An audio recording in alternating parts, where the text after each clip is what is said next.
नमस्कार दोस्तों, मेरा नाम मनोज कुमार है। गौरव कंप्यूटर ज्ञान में आपका स्वागत है। दोस्तों, आज मैं आपको बताऊंगा ओपनिंग बैलेंस और क्लोजिंग बैलेंस के बारे में। दोस्तों, ओपनिंग बैलेंस को कैसे मेंटेन करेंगे और क्लोजिंग बैलेंस को भी कैसे मेंटेन करेंगे। दोस्तों, तो ओपनिंग बैलेंस क्या होता है, क्लोजिंग बैलेंस क्या होता है, चलिए मैं आपको अच्छा से मैं समझाता हूँ। जैसे कि मैंने कोई भी लेजर को मैंने ओपन कर लेता हूँ, ठीक है ना। कोई भी लेजर को मैंने ओपन कर लिया। अब यहाँ पर आप देखिए ओपनिंग बैलेंस, ठीक है ना। ओपनिंग बैलेंस 1/4/2022, एक और क्लोजिंग बैलेंस जो इससे पीछे, यानी कि जैसे 1/4/2022 से हम लोग क्या करें, व्यापार को हम लोग शुरू करते हैं। जैसे उस दिन से बैंक का कारोबार शुरू हुआ है। अब इसका क्लोजिंग बैलेंस जो होता है 31 मार्च 2022, ठीक है ना। 31 मार्च 2022 को देखिएगा, यहाँ पे मैंने क्या करता हूँ, कैलेंडर ओपन कर लिया, ठीक है ना। 31 मार्च 2022 को क्लोजिंग हो जाता है। दोस्तों, 31 मार्च यानी यहाँ पे देखिए 31 मार्च, यानी कि 31 मार्च 2022 को क्लोजिंग हो जाता है।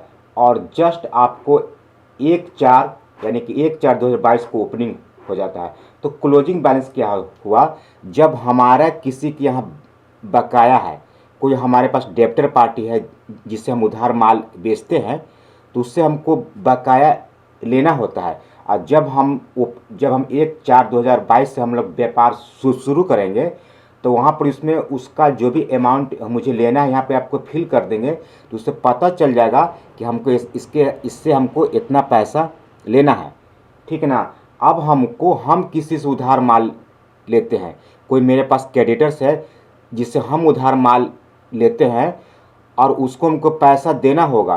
तब अब हम ओपनिंग बैलेंस में जो क्लोजिंग जो बैलेंस होता है, जो 31 मार्च 2022 का जो ड्यूज है, उसको यहाँ पर अगर फिल नहीं करेंगे ओपनिंग बैलेंस में, तो फिर वो पैसा का लेन देन गड़बड़ हो जाएगा, ठीक है ना।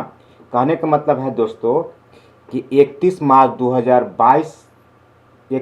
2022 के जितना भी क्लोजिंग बैलेंस होता है, जैसे कि हम जिससे उधार माल लेते हैं तो उसको हमको पैसा देना होता है, और हम जिससे उधार माल बेचते हैं उससे हमको पैसा लेना होता है।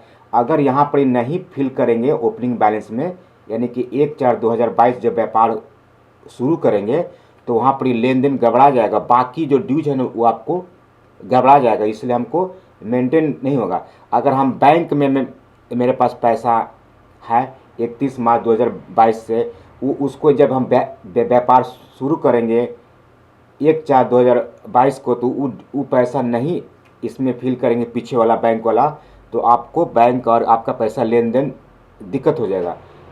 तो आप समझ गए होंगे कि ओपनिंग बैलेंस क्या होता है, क्लोजिंग बैलेंस क्या होता है। क्लोजिंग बैलेंस का मतलब होता है क्या, 31 मार्च 2022 से पीछे जितना भी बकाया है उसको 1/4/2000 जब बिजनेस शुरू कीजिएगा, जब उसका लेजर बनाएंगे, तो यहाँ पर उसको डालना होगा उसका। अब आपको समझ गए होंगे। अब मैं प्रैक्टिकली करके बताता हूँ। जब हम लेजर बनाएंगे तो उसमें वो पीछे का बकाया वाला यहाँ पर आपको फिल करना होगा, ठीक है ना। अब मैं आपको एक चार्ट दिखाता हूँ, ठीक है ना। अब देखिए यहाँ लेजर, ग्रुप और ओपनिंग बैलेंस, यानी कि पंजाब। अब क्या हुआ, 31 मार्च 2022 को जितना हमको बैंक में यहाँ पर इतना पैसा है, ठीक ना। और हम जब इसका 1/4/2022 को जब हम बनाएंगे लेजर, इसका बनाएंगे लेजर, तो इसको पैसा यहाँ पे आपको दे देना पड़ेगा, यानी कि ओपनिंग बैलेंस में यहाँ पे आपको डालना पड़ेगा, नहीं तो आपका पैसा गड़बड़ा जाएगा। ये सब एक ही बार में करना, फर्स्ट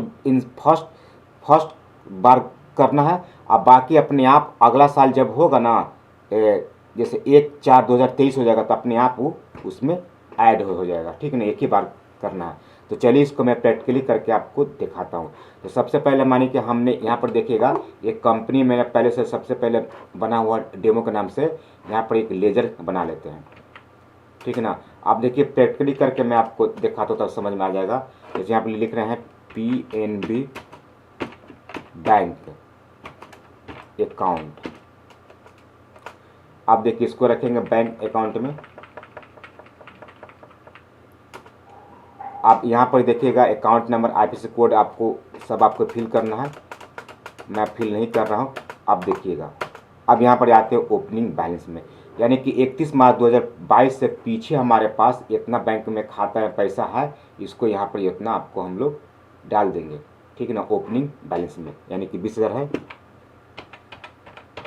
अब देखिए ये आपको डी आर आएगा, देखिए डी आर, क्योंकि मैंने यहाँ पे भी लिख दिया है डी आर आपको समझने के लिए। देखिए डी आर, इसको ब्रैकेट में कर देते हैं डी आर, ठीक है ना। आप इसको कर देंगे तो आपको हमारे पैसा का जो भी लेन देन होगा आपको बैंक और इसमें आपको टैली कर जाएगा, मैंने मिलता जुलता। आप देखिए हमने एक बना लिया। अब हम आते हैं यहाँ पर, देखिएगा रवि कंप्यूटर सेल्स, इस ये क्या है, इस सैलरी क्रेडिटर है जिससे हम माल उधार में परचेज करते हैं, तो इसको हमको पैसा देना होगा। अगर हमने 31 मार्च 2022 तक पैसा नहीं दिया तो ओपनिंग बैलेंस में इसको ऐड कर देना होगा, नहीं तो क्या होगा, एक ही बार करना है। कहने का मतलब है कि इसके यहाँ मेरा ड्यूज मेरे ही पैसा निकलता है, तो हम इसमें ओपनिंग बैलेंस में नहीं डालेंगे तो पैसा का लेन देन गड़बड़ा जाएगा। इस देखिएगा रवि कंप्यूटर सेल्स क्या है, इससे हम उधार माल परचेज करते हैं तो ओपनिंग बैलेंस में इतना डाल देंगे, एक ही बार डालेंगे, वो अगला साल से अपने आप ही ले लेता है कंप्यूटर, ठीक ना। इससे उधार माल हम लोग परचेज करते हैं, इसको हमको पैसा देना होता है, ठीक है ना, इतना ही मेरे यहाँ ड्यूज है, तो ओपनिंग बैलेंस में इसको रखेंगे। तो जैसे रवि कंप्यूटर यहाँ पर लिख देते हैं रवि कंप्यूटर, और यहाँ पर आप सैलरी क्रेडिटर सैलरी डेप्टर्स लिख सकते हैं। ये काहे के लिए, ये क्रेडिटर्स ऐसे भी लिख देते हैं कि समझने के लिए क्रेडिटर्स क्या होता है, जिससे हम उधार माल परचेज करते हैं, इसको हमको पैसा देना होता है, ठीक है ना। यहाँ पर लगा दें क्रेडिटर्स। अब यहाँ पर देखिएगा सैलरी क्रेडिटर्स में यहाँ पर भी होना चाहिए, ठीक है ना, सैलरी क्रेडिटर्स। बाकी इसमें आपको उसका जो भी डिटेल्स लिखना है। आप देखिए अब यहाँ पर आ जाइए नीचे, देखिएगा यहाँ पर कितना पैसा मेरे यहाँ ड्यूज है उसको, तो 10,000, तो यहाँ पर 10,000 रुपये लिखेंगे। अब ये देखिएगा सी आर आ गया, कि यहाँ पे भी मैंने लिख दिया था सी आर समझने के लिए, क्योंकि इसको हमको पैसा देना होता है, इसको हमको पैसा हमेशा देना होता है, इसलिए इसको हम सी आर में रख रहे हैं। अच्छा एक चीज़ आपको समझाते हैं, कभी कभी ऐसा होता है कि एडवांस में हम उसको पैसा ज़्यादा दे देंगे तो डी प्रेस करके इसको डी आर कर देंगे, अक्सर हमको देना ही होता है, ठीक ना, इसीलिए आपको सी आर में रखें। ऐसा भी होगा कि उसको हम ज़्यादा पैसा दे दिए तो उसको डी आर कर देंगे, डी प्रेस करके, ठीक है, ऐसे।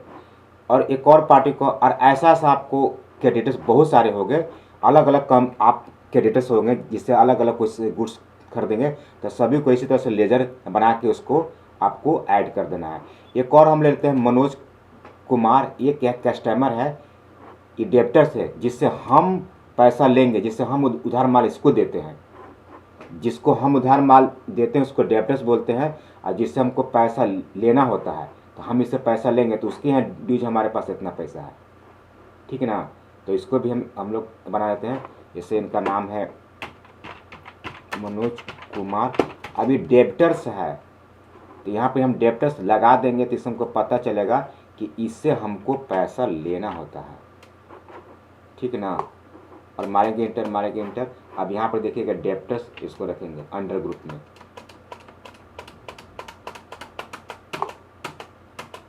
अब कितना है तो देख लेते हैं, यानी कि जितना होगा अमाउंट यहाँ पे फिल कर दे। अब यहाँ पे देखिएगा डी आर आ गया, यहाँ पर देखिए डी आर, ठीक है ना।